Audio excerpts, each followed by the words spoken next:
nice.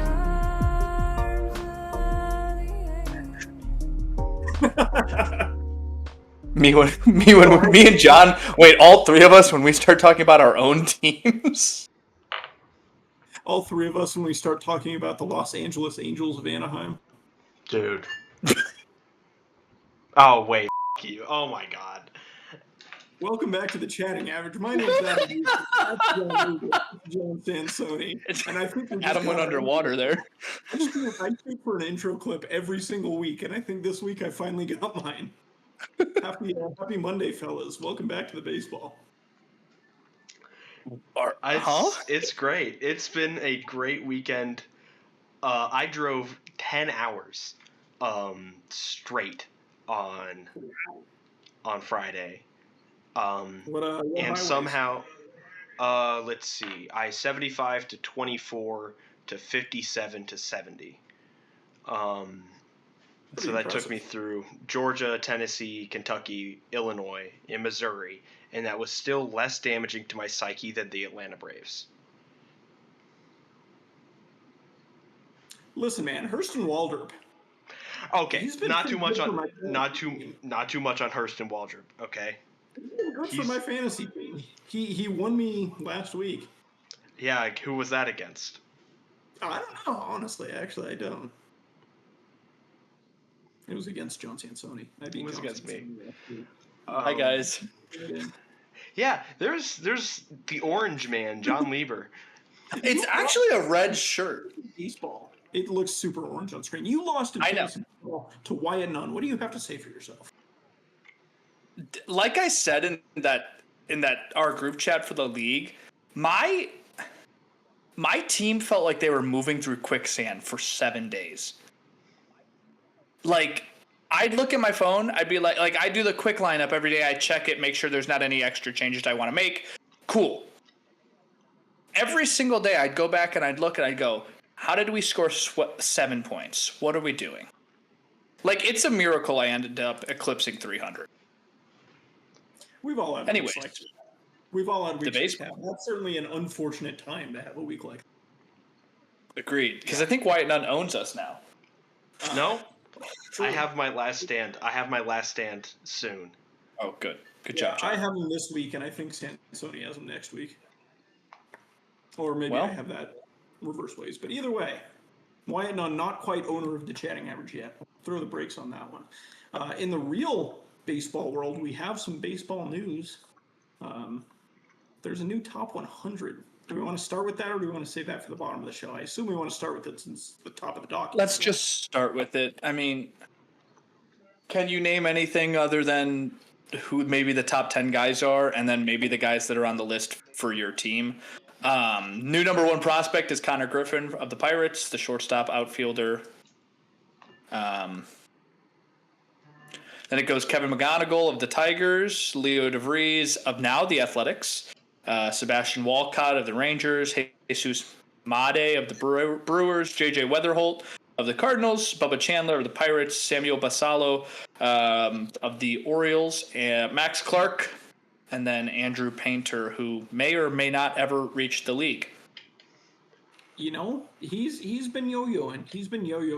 The top 10, I think, is interesting, or this top 10 at least is interesting because it reflects kind of a move, which has been a trend in the baseball world, of going to college bats in the draft because they're the most, steady producing bat, or they're the most steady producing position that you can get in the draft. And those players are very quickly going to the pros very quickly. And because of that, you're not going to see a lot of them at the top of lists like this, right? They get flushed out of the system very quickly. There's not a lot of time for them to kind of build up their reputation on the list. Whereas somebody like a Jesus Made, for example, who I believe was an international prospect, obviously he's got a lot of time to, or he's a Major League Baseballer, so he's going to be at the top of the list for a while. People are going to know more about him as a prospect.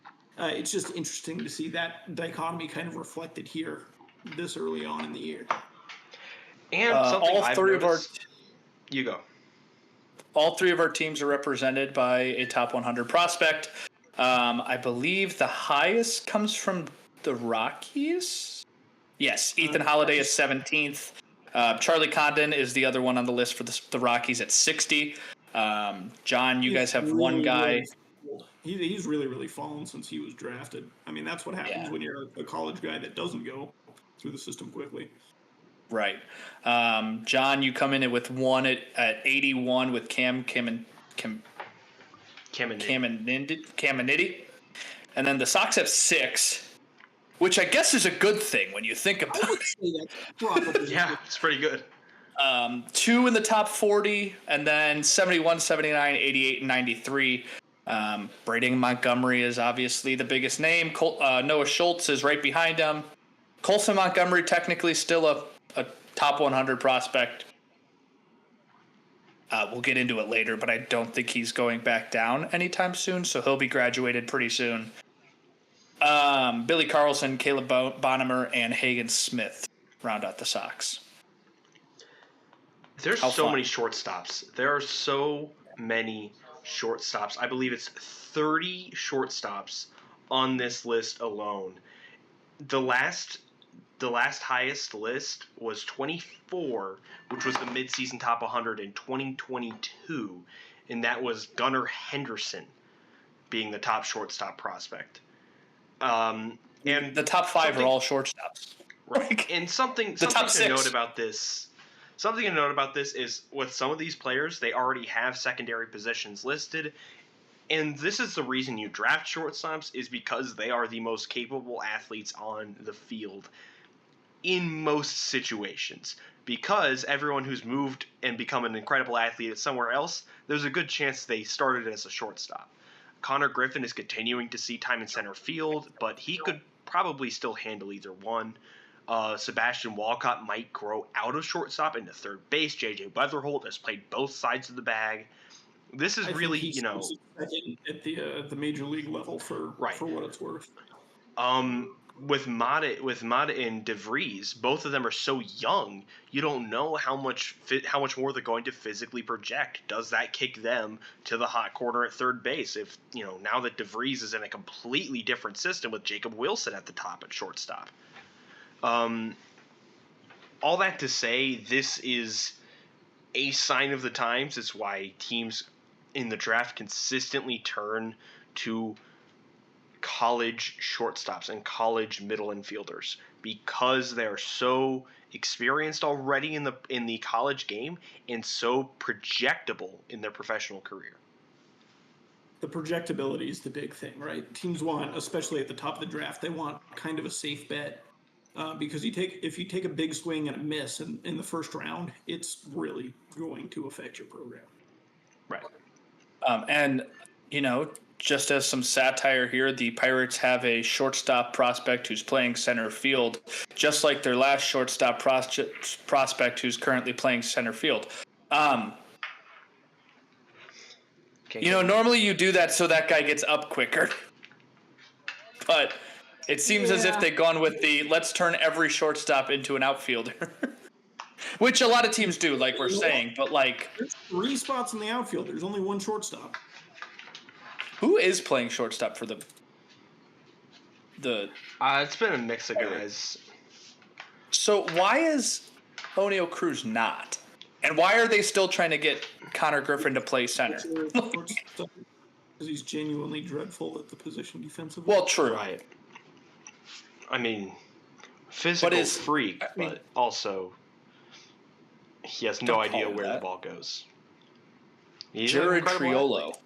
Jared Triolo's been mostly their guy, it looks like. He's a former top prospect, right? Top 100, maybe? Probably. I know Nick Gonzalez is also in play in that middle infield, but he's starting to get pushed around with the rise of people like Connor Griffin. Tamar Johnson's still waiting in the wings right now as well. Obviously, we'll get to Pittsburgh, splitting a series with the Cincinnati Reds in a bit, but it's a team constantly in a weird position, and I'm interested to see how they take an approach in the offseason with so much young talent. So, want to get into the games? Let's hit the games.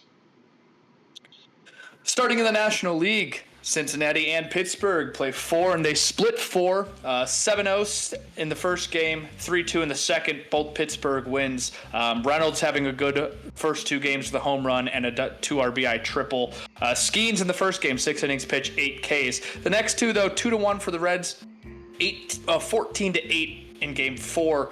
Marte and Friedel each have RBIs in that first game, and then Nick Martinez continues to be pretty good for the Reds this year. 7 innings pitched, 4 hits, 4 Ks. Andujar and Steer and Marte each have home runs in that fourth game. Miami and Atlanta play a 5-game series because that's what we do in Major League Baseball. They have a doubleheader, I think, on Saturday. Atlanta comes out on top of the 5-gamer and the 4-game of schedule, with just Miami winning that second game. A whole lot going on. Baldwin played great all weekend. A home run, a solo shot, and a 3-run shot in the first game. 2 RBIs in the third game. 3 RBIs in the fourth game. MH2 and Ozuna going yard across the series a bunch. The Mets and Milwaukee, a 3-2 win for the Brewers in game 1, and they go on to sweep the series as well. Turang's series here, he has a 2-run home run in the first game, and then Isaac Collins has an RBI hit by pitch, because that's just how a team who's won like 11 straight continues to win baseball games. A 7-4 win for Turang for the Brewers in game 2. Turang homers against the Brewers with a 2-run home run. The Brewers win, I apologize. The Mets lose 6-7. In game 3, the Mets are up 5-0. And then Contreras has a home run, a 2-run home run. And in the bottom of the 9th, Isaac Collins has a walk-off home run. The Cubs and the Cardinals play 3. The Cardinals take the bread games. Bread games. 5-0 in game 1. Walker has a home run and 2 RBIs, and this guy we all keep complaining about, McGreevy, goes 6 innings pitched, 6 hits, 3 Ks. 9-1 in game 2 for the Cubs. Bush has a 3-run home run. Shaw has a homer, and Colin Rea goes 6 innings pitched, 3 hits, 6 Ks. 3-2 in game 3. Pedro Pajes with a 2-run home run, and Gorman has an RBI single for the 3-2 win for the Cardinals. Arizona sweeps the Colorado Rockies 6-1, 6-5, 13-6. A lot going on. Game 2. Lourdes Gurriel Jr. has the walk-off RBI double. In the third game, the 13-6 game, Arizona scored 8 in the bottom of the 5th. And just about every weekend, the Rockies kind of have one inning that just goes that way, and that's why they lose by a lot of runs. Washington and the Giants. The Giants take game 1 5-0. Devers has a homer. Schmidt has a 2-run homer. And then in game 2 and 3, a 4-2 win and an 8-0 win for the Nationals. And Wood homers in the first one, as well as Paul DeYoung, who's a National. So does Bell. And then Abrams has a 2-run home run, and Wood has 4 RBIs in that third game. Anything we need to talk about? Why did you add that to the soundboard? Yeah, we do have to talk about that. I do want to mention before we get to that that I didn't watch a minute of this Rockies Diamondbacks series, but I was at Coors Field during the middle of the 13-6 beatdown, and I was watching the Savannah Bananas there, and the announced attendance of that game was over 50,000 for the second day in a row. And when was the last time I have no further the thoughts Rockies sold out? John, 5-game series winner. I am so tired of playing the Marlins. They go back in like a week to Miami. I can't. I'm so tired of these. I'm so tired of these fish, but also the fact that the Braves, in the state that they're in right now, could take a series from an ascendant Marlins team, who seems like they have just been these scrappy young guys that are, just doing whatever they can to win, is really impressive. Drake Baldwin is starting to pull away a bit in the NL Rookie of the Year race. Kind of the bright spot period in the whole of the Atlanta Braves right now, but they're not a contender. They're not a contender. They're out of the race. So now you're observing it for the love of the game and the love of the Drake. So we had a conversation earlier in the year about Drake Baldwin. And the crux of that conversation was, at a certain point, his bat is going to prove that it's so good that you can't keep him out of the lineup ever. And if you're still committed to playing Sean Murphy every day, you're going to move him to the outfield. And now we've gotten to a point in the season where that's just not a necessity anymore. Like, the season's already salvaged. And you look towards the off season as, what are we going to do at this catcher position? And I will be interested to see if the Braves decide that they maybe want to move in a different direction than going with Sean Murphy in the future. What do you think about that, H? Yeah, I mean, Sean Murphy is in a tough position because this is someone you gave up significant capital for in a deal with the Oakland Athletics. At the same time, Drake Baldwin is impossible to ignore right now. And it's not necessarily anything that Sean Murphy isn't doing. He's not, blowing your socks off with the bat right now. But with a 759 OPS, it's his career average. He's hitting about exactly as you expected, and he's a, former Gold Glover behind the dish. And as far as you can tell, he's still playing serviceable catcher defense. But Drake Baldwin's bat is absolutely carrying it. And I didn't think I'd say this, but he's a slap hitter. He throws the bat out into the zone and just pokes things, and he has enough muscle on him to, a swing that looks like I got fooled by another changeup in the dirt and MLB The Show is being pushed into middle of left field for a base hit. And he's consistently doing that, all while, making 61 starts at the catcher position, and he's been getting pretty good reviews from his pitching staff. Still learning the throwing aspect of the game a little bit, which has been his issue, is the Eric Fedde Drake Baldwin battery, or no, even the Bryce Elder Drake Baldwin battery, may be some of the worst batter-stealing batteries you've ever seen. I don't have that problem with my team. The big base era, that could get very ugly. Yeah, I don't have that problem with my team. I have young Yadier Molina behind the plate on every other game. But Drake Baldwin calls a pretty good game when he's on. I think it's a problem that Ozuna has started to find his swing again in a contract year, because the Braves are going to exercise his option, and it's going to be so baffling to me. Really frustrating if they why they're going to do it, because there's nowhere else to put Drake Baldwin. They're not going to put him in left field because Braves Facebook, insists that he plays the game the right way, not like that cheater Jurickson Profar. Obviously.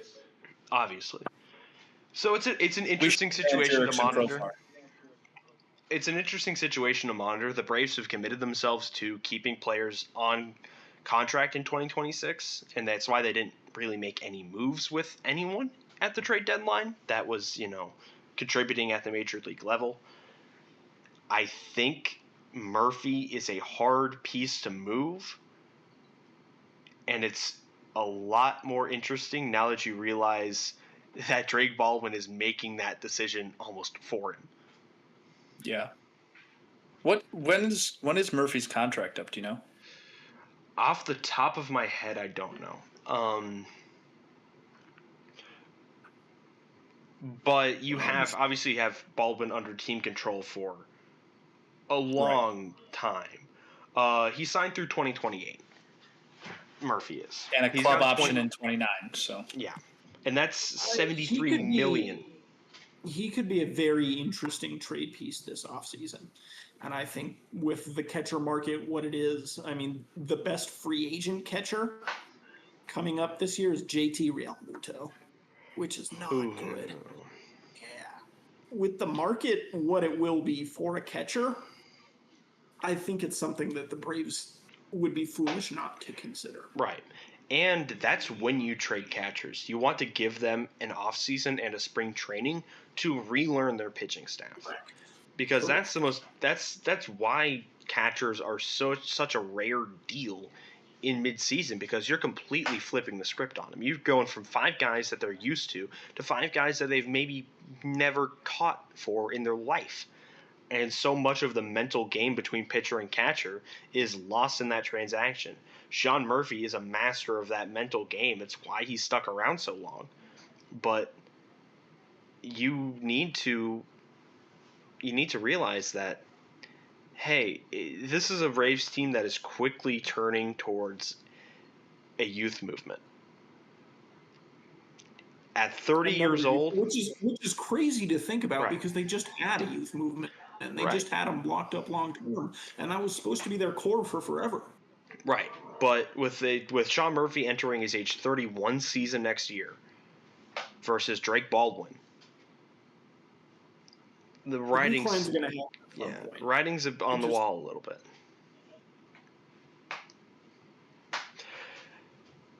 I want to talk about the Mets and the Brewers. No, we need to talk about the Mets and the Brewers. The Brewers are what, on a 11-game win streak? We don't need to talk about that. We don't even have to look at the Brewers. We can pretend like the Brewers don't exist, and frankly, I would be fine with that. Well, Brew Crew, baby. I think out of these, I actually would. They're W9, whatever. All right, they're up 6 games on the Cubs right now, 73-44, best team in the league, record-wise by 4 games over the Toronto Blue Jays. The Mets, however, are now 5.5 games back of the Philadelphia Phillies, which is crazy because 2 weeks ago at the deadline, we were saying the Phillies really need to make some moves because they're kind of fighting an uphill battle here, and suddenly it's flipped. And they've been playing very good. They're 68-49. They have the 3rd best record in the league. The Mets are a game and a half up on the Reds in the wild card. That's insane. They could lose the wild card this week. John, you got to say something. Adam just left. The Mets. This is something we talked about. Is that the NL East is a boat race, and the Philadelphia Phillies have not slowed down, and the Mets are just trying to find a single pitcher to start games for them. My God, they are trying to find anything at all. And they are throwing pitchers out there that have never pitched before. We're seeing names that have never been read ever. They're getting pitches from pitchers that ain't never pitched before. Right, like Justin Hageman. Justin Hageman's got 15 innings on the season. What is Justin Hageman? What? This is so weird to say, so interesting to say, given that the reputation that the Mets front office has, and especially the Cohen administration, for just being the biggest spenders. They just have the most money, so they'll go buy they cannot figure out a trade deadline. They can't do it. They can't figure it out. And we thought, I still think that they every single year it's just not enough. And I still think that they had a good deadline, and it's just they didn't add enough pitching, and obviously that's the issue, right? But I don't know, they needed a game and a half up in the wild card. You're the New York Mets, and we're gonna flip this to the other side of town on the A. The Yankees are a half game up in the wild. That's it. You want to talk about botching a deadline? Oh boy, wait till we get to the Yankees. Bird up. I don't know. It's crazy. The playoffs right now are Milwaukee, Philly, Dodgers, Cubs, Padres, Mets. Like I said, a game and a half back, is the Reds. St. Louis is 3.5 back. Like that's a change in this week. Like we could be on next week and tell you, hey, the Mets aren't in the playoffs anymore, and it's mid-August. Yeah, that's all I have.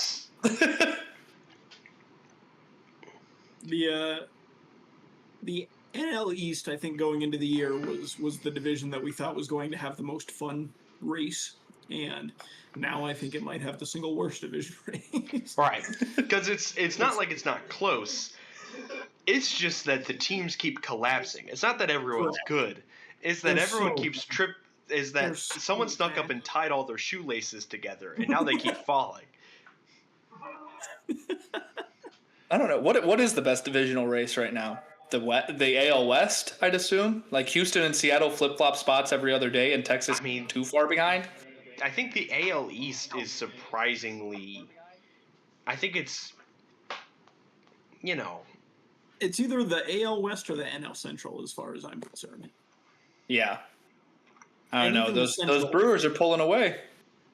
Yeah, I don't know. I don't believe in the Brewers, as maybe you'll be able to figure out. And all right, I'm interested to see which of the Cubs or Cardinals overtake them when they fade at the end of this month. But for now, that's not a particularly interesting race. It will be, but it's not now. Start eating some pancakes is all I'm saying. To the American League? Waffles considerably better. Let's go to the American League. Yeah. Oh, by the way, Adam, just before we leave this National League, the Rockies' magic number is 8. It's not mid-August yet. The American League. It'll be mid-August in 8 days, sir. The Athletics and Baltimore 3-game set. Baltimore winning game 1 3-2 off a Rushman 2-run shot and a Mountcastle home run. And then Shea Langeliers. I call her Langeliers. I have a watch on and I held up the wrong hand. Has a 2-run home run in game 2. Rooker has a 3-run home run, and the Athletics score 5 in the 5th. And they lose, and the Athletics win 11-3, and then they win game 3. Top of the 9th, Willie McIver has a 2 RBI double for that one. Houston and New York, and this is why New York continues to slide. Houston wins the series 2-1, 5-3 in game 1 after 10 innings. Altuve with a 2-run shot, and then Correa in the top of the 10th with an RBI single, and Trammell with a 2-run home run. 5-4 in game 2 as the Yankees get 1 here. Grisham has a home run, and Stanton has 2 RBIs. 7-1 in game 3 for the Astros. Altuve, Correa each have home runs, and has 2 RBIs. The Angels and the Tigers battle it out. The Tigers take 2 here, 6-5 in game 1. Torkelson with a home run and Vierling with a run. 7-4 in game 2 for the Angels. Adele with a 3-run home run. Ward has a 2-run home run, and Rentifo goes yard as well. 9-5 in game 3 as the Tigers take the series. Carpenter and Green each have home runs. Cleveland and the Chicago White Sox. The White Sox taking just game 3 here. The Cleveland taking the first 2. A good weekend for Kafis. 3 RBIs in the first one, a home run in the second one, and then Sosa and Montgomery each homer in game 3 in the third one, and the White Sox win. Colson Montgomery almost left the ballpark. Kansas City and Minnesota. Minnesota taking a series because the easiest thing to do, everybody knows this, is if you sell off every player that's ever played a game for you at a deadline, you just go bring up all those guys that have been in the minor leagues and have played 3,000 minor league games, bring them up, and they'll actually try because they want to prove themselves. 9-4 in game 1. Wallner has a home run. Cody Clemens has a 2-run. Jeffers, Keyshaw, and Lewis each have 2 RBIs. None of those names are the names I just mentioned. Game 2, a 2-0 win for the Royals. Garcia and India each have home runs. Cameron, 5.2 innings pitched, 4 Ks. 5-3 after 11 innings for Minnesota in game 3, and they take the series here as Fitzgerald has a 2-run home run. Bottom of the 11th, Keyshaw has a walk-off 2-run run. Seattle sweeps the Rays. Cal Raleigh homers in every game because that's what Cal Raleigh does. His 43rd homer is a 3-run homer in game 1. His 44th homer is a 3-run in game 2. And his 45th homer is a 2-run home run in game 3. Julio Rodriguez had 2 home runs in Game 2 as well. And another addition, Josh Naylor has a home run in Game 3. Before we get too deep into making fun of the Yankees, and we will be pointing and laughing at the Yankees a lot, I just want to interject quickly with a Willie McIver story, because I actually have a Willie McIver story. And that is that Willie McIver is a former Rockies farmhand. And the only reason I know that, he was a 9th round draft pick. The reason I know he was a 9th round draft pick and a former Rockies farmhand is because he played in the Futures game at Coors Field. I believe he was the lone Rocky representative in that game. The Rockies released him this December unconditionally.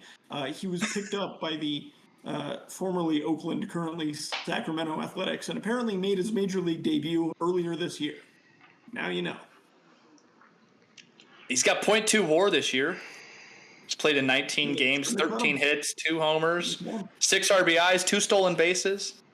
He's got a .228 hitter. I bet you didn't expect a Willie McIver story on this episode. But no, I really didn't. What's important here? Seattle wins 3. Tampa Bay continues to plummet to earth. Yeah, the Rays look really, really bad right now. And Seattle, I think more importantly, looks really, really good right now. I think their deadline acquisitions have really shored up a lineup, and maybe not in a way that we have expected, because Suarez has kind of not been very good since the deadline. But the lineup has, and they're winning games, and the pitching staff is what the pitching staff always was supposed to be. That's the recipe for winning the World Series if you're the Seattle team. Yeah, and I think what's most important with Seattle, with what they did at the deadline, including the Naylor trade, like a week beforehand, yeah, which was they lengthened their lineup by just adding Josh Naylor, and then they went, let's get a Eugenio Suarez as well. And both of those have now gone from, hey, the top 4 in this lineup are kind of scary, to, hey, the top 6 in this lineup are kind of scary. And it just kind of continues to keep building. They've been playing really good ball. I really like them. I think if they win the AL West, there's a chance they make it to the World Series. It's going to be a fun watch. And again, they're 66-53. The Astros are 66-54 or 52. They're half game separated right now. They're the closest race, and I think that's fun to watch, obviously. And in the AL West, I don't know. It's just it's good baseball happening there in both cities. I mean, we'll talk about Houston and the Yankees in a second. I think we end with that in the AL. Other things in the AL, like, I don't know. Like, I think we need to consider going back to the AL Mid instead of the AL Central. Yeah. Because this has been a bad year for the narrative that the Central is strong. And I say that, like, Detroit won 2 games this weekend. They used to have like a 14-game lead on the Guardians. It's now down to 6. If the Guardians keep playing good baseball, it's going to get weird. I don't think that's going to happen. Yeah, especially after how much they... Talk to me about these Minnesota Twins. They could have pushed their chips in more about selling at the deadline, but I did not expect them to make a surge at all. I definitely did not expect that. Over the last week, about the Minnesota Twins, Luke Keyshaw. Yes, that's who I wanted to talk about. A .455 average, 10 RBIs, 5 extra base hits, including a walk-off homer. And this is a guy who missed most of the season due to injury. He was red hot coming out of the gate, then got hurt, missed all this time, came back, and starts right where he left off. And he's quickly becoming maybe the best hitter on this Twins team? Well, I think that's the thing about the Twins is, like, they sold off, obviously, 12, 13 players, whatever it comes to. But they did it in a way that allows them to have all of their young players playing still. In the hitters situation. That the trades of like Griffin Jacks and Louis Varland just didn't make sense. But like Brooks Lee is who they've wanted at shortstop since probably before they got Correa. And then they got Correa and they were like, well, okay. Luke Keeschel, when he's healthy, really good. Royce Lewis is their third baseman. That's their best player, right? That's what everything says. That's their best guy. They've got Buxton in the outfield still. There's still Edward Julian. If he can figure it out again, like, look at that. Look at that infield. Like, that infield, if that infield can play for a whole season, they could be in the playoffs again next year. This is a team of if. This is a team of if. This is absolutely. This is Royce Lewis hasn't played than Justin Herbert and Joe Burrow. Luke Keeschel, by the way, number 64 on the newly updated top 100 prospects in baseball. David Campbell convinced me to pick him up in our joint custody fantasy team in the Jonathan Lidsky Fantasy Baseball League, and he's had a very good week for us. Thank you for. So who gets Luke Keeschel next week, or is it like every 2 weeks? No, we have joint custody in the Jonathan Lidsky League. Our league is not Lidsky. Despite the fact Jonathan Lidskin is in the league. Correct. Yes. Correct. Yeah. Shout out Jonathan Lidskin. Or don't. Or not. Wow. John, if you're listening, send me your favorite meme.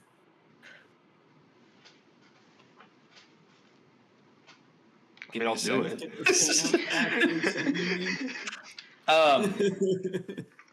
All right. I'll skip over my Royce Lewis thoughts. Dude's got to play more than 82 games a season. The Yankees. The Yankees. Dude, could we win some baseball games, please? Like the entire Williams is gone this offseason, right? He's gone this offseason. Let's just throw it out there. Devin Williams. He might get DFA'd. He's so bad. He's so bad. So bad. Like, and then one of their trades, right? Jake Bird gets traded from the Rockies to the Yankees, and he's sent down to AAA like 3 days later. Yeah, everything has gone wrong. Which I don't understand that. Why do you trade for him in the first place if you don't consider him major league quality? Like, I don't get that, but right. My other thing is, I feel like the Yankees have to trade for years left. He's still got so many years of control left that maybe they still prospect. I don't know. Right. My thing is, the Yankees have every year they have to trade for bullpen help. Hear me out. Just let me hold your guys' hands when I say this. What are your thoughts on just signing bullpen guys that can play baseball? No, man. No. What? Yeri De Los Santos needs a job every March through June, and signing someone in the offseason would rob him of that chance. It's terrible. The Yankees had like a genuinely good bullpen. Was that no-run DMC back in like 2018, 2019, whatever that was. And that was built entirely through free agency. Just saying. Yeah. I just, like, and my thing is like they don't add good bullpen guys either. Like, Camilo Doval is probably the best guy that they've added in the last, 8 years? 7 years since 2018 at the deadline. Like, you added, I'm like, John or Adam, I know you like Jake Bird, but Jake Bird can't be your best get, right? Like, and he wasn't 100%. And he wasn't, but like 2 years ago you added Keenan Middleton, and that was your big get at the deadline, right? It's like they can't get bullpen guys in the deadline either. Like, I was surprised that they got Doval because they don't trade for good players, and that's the reason they don't win World Series anymore. I don't know. My thing is that they're a half game up on the Cleveland Guardians, who are playing good baseball, and just 2.5 games up on the Texas Rangers. Good luck. And your fan base is turning on you. Like, your whole fan base wants Anthony Volpe DFA'd. Like, Volpe E6. Nice. Volpe 6. I will say this much for how bad the Yankees have been. Yankees hate on Twitter has never been so back. That Cutter is king guy is having Love that account. I mean, generational run. Aaron Judge's largest moment in his career was appearing on Paw Patrol. Yeah, and it was and guess what? That was his highest leverage appearance too. That was the at bat that meant the most. Yeah, 100%. Look, he needed to save the town from I don't know what the hell happens at Paw Patrol. I don't know. Dude, I think my favorite thing of like Yankees Twitter becoming the entire Twitter, like sports Twitter sphere right now is like all the people that aren't Yankees fans going, man, I feel bad for them. Like, what they got to do about Volpe. Like, yeah. Like, I don't even know what you do with them because I don't like. There's no chance he can play the outfield, and where are you going to put him? Like, you can't DH him. You got Mike Stanton standing in the corner, like, can I still hit the baseball? Like, by the way, Aaron Judge can't throw a baseball right now, and probably won't be able to until September at the earliest. Like, physically cannot throw a baseball right now. Jazz Chisholm's at second, Ryan McMahon's at third, and you don't want to put an already error-prone infielder at third base. That was the whole reason you got Ryan McMahon. Correct. I don't know. It's interesting. They're falling apart at the seams, and it's really funny to watch. It's very funny to watch. Like, it's like all the stuffing popped out of the stuffed animal, and they're just slowly deflating. If the Rays haven't been playing as bad as they've been playing, there's a good chance they're a lot closer to the fourth in the division than they already are. Also, I have one Rays anecdote, and then we can move on to interleague, if you guys are good with that. One more thing. The Guardians are playing the Marlins this week, and the Rangers are playing the Diamondbacks. Good luck, Yankees. That's good. I like that. The Tampa Although the Yankees are playing the Twins, so. Yeah, they just won, actually. They just beat them 6-2. Earlier today, it was announced that pitcher for the Tampa Bay Rays, Shane McClanahan, is going to have season-ending surgery. And I just want to share with you guys a stat from friend of the program, Foolish Baseball, which he tweeted out during the process of this recording, actually. Quote, Wander Franco has played a baseball game more recently for the Tampa Bay Rays than Shane McClanahan. Wow. Shall we move to interleague? Yeah. The Philadelphia Phillies and the Texas Rangers. The Phillies take the sweep here, 9-1, game 1, 3-2, and then 4-2. The 3 games. Schwarber has a home run. Marsh has a home run. Turner 3-run run in game 1. Kepler, stop talking about let's not play Kepler anymore. 2 RBIs in game 2. Bryson Stott has an RBI as well. Sosa homers in game 3, and Wheeler goes 5 innings pitched, 7 Ks. The Padres take the series over the Boston Red Sox. The Red Sox get game 1 10-2 as Abreu homers and Yoshida has a 2-run homer and 3 RBIs, and Wong has 3 RBIs. The Padres take game 2 5-4. Xander Bogaerts homers, and bottom of the 10th, Ramon Laureano.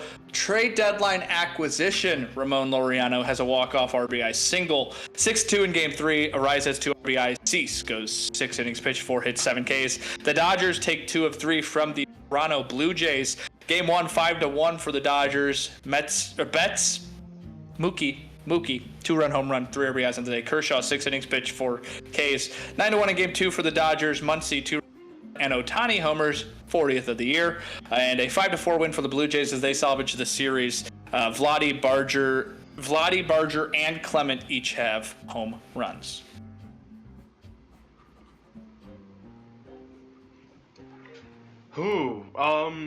Schwarber is just back, I guess.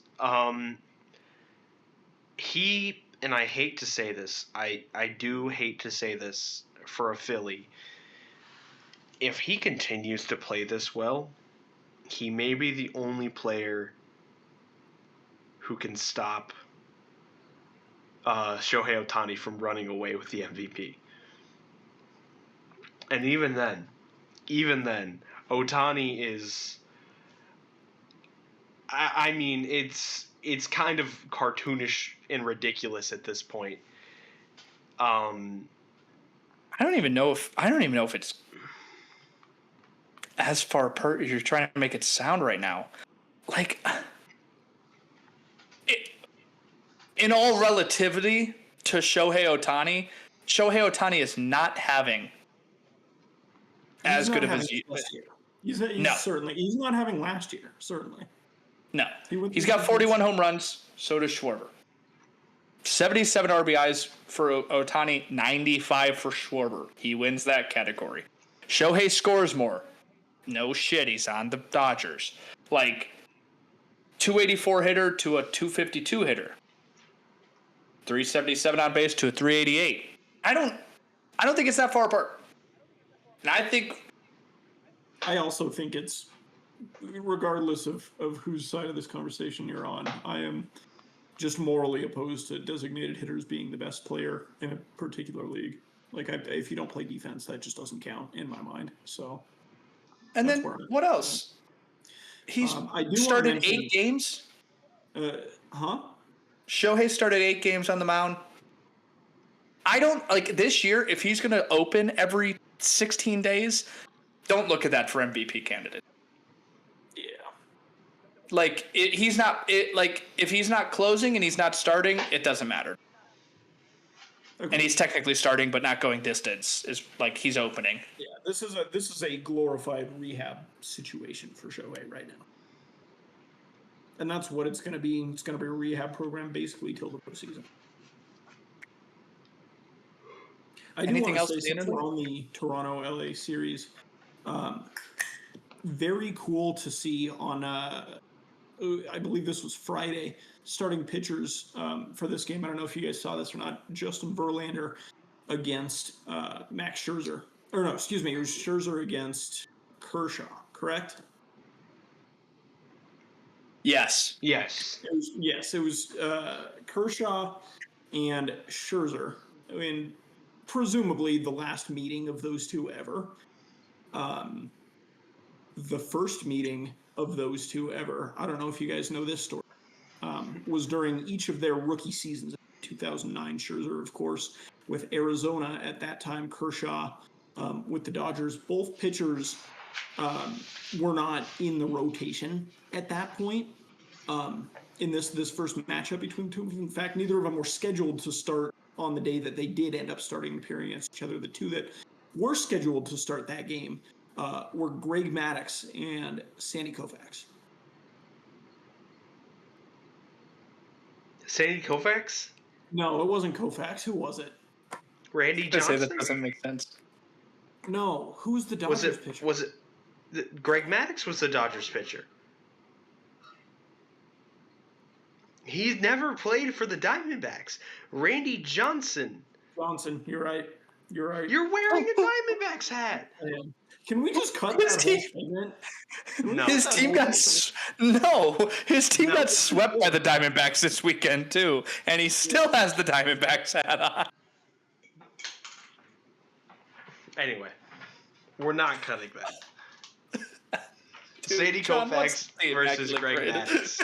The Immaculate Grid is a 3x3 grid with 3 rows and 3 intersections. You have to match the player and you have to match the team with a stat, played position. For example, if you had Diamondbacks and 1,000 innings, you could not put Greg Maddux. He did not play there. And also, you can't put you can't put Clayton Kershaw and Sandy Koufax on the same team in the same year as well. That doesn't work out either. Adam, how you doing? I'm here. The rows today are the San Francisco Giants, the Kansas City Royals, and 2,000 plus hits. 2,000 plus hits in a career batting. The columns are the Red Sox, the Blue Jays, and played first base a minimum of 1 game. feel like I gotta mess up saying something now because I'm kind of left out. Boston, KC, yeah, duh. KC, Christian Campbell. Don't put that. Don't put John. John, don't put that. John, do not put that. I don't even know what you said, bro. You could do John Schreiber for Boston, Kansas City.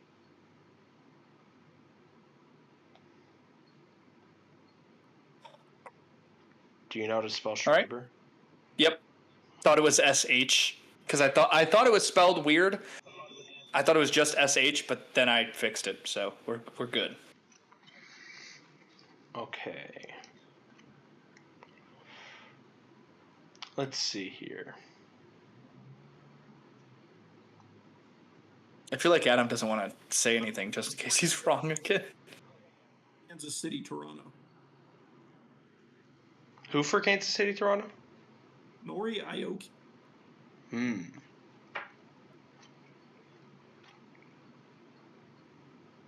Okay. Boston, San Francisco.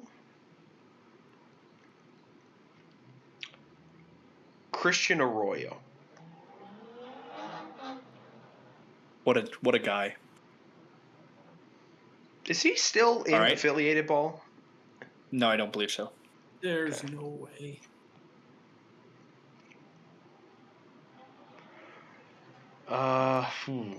San Francisco first base minimum of 1 game. Well, I know someone who played first base for the Red Sox for 0 games.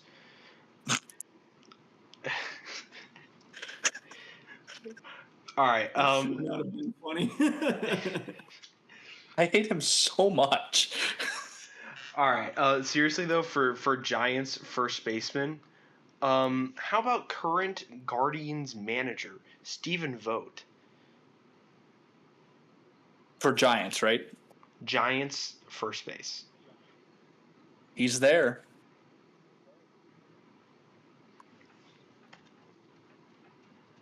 Shut up. It's why it's called voting with your head. I like it. You mean like that one voter for each row? He did the opposite. It's true. Guys, we are struggling to get this one done. I have a first baseman for the Kansas City Royals. Okay. Chesler Cuthbert. That's not a real guy. It is. That's not a real guy. Come on. Chesler Cuthbert, one of very few Major League Baseball players born in the nation of Nicaragua. Chesler. All right, we need a giant blue. We need a giant Blue Jay, and then the entire 2,000 plus hits column. Right. I mean, 2,000 plus hits. Played first base. Nelson Cruz. Did he get to 2,000? I think so. Yeah, 2,000 home runs. What?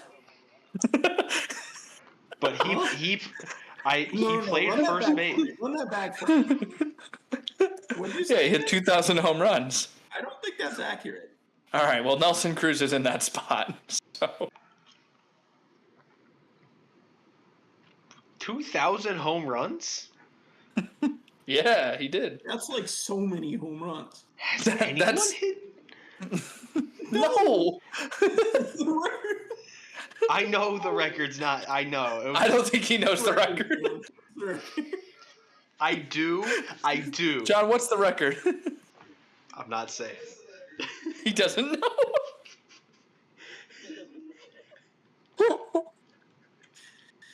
So before you were born, there was a Major League Baseball player whose name was Barry Bonds. Hey. Hey.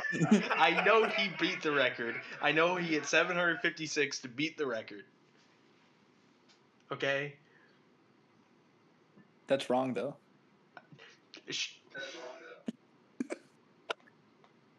I'm choosing peace. I'm choosing not to interact. I'm choosing peace. Your petty squabble has no effect on me. Oh, but it does. It does. I'm going to. All right, 2,000 hits for the Blue Jays. John Olerud. Fine by me.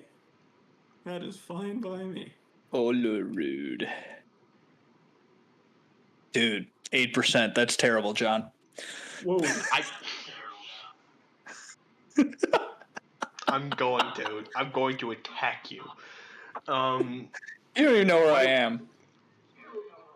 You know where you're gonna be. I will dox you. I will wait. I'm gonna pin a calendar to my wall and count down the days. All right. So what do we have left?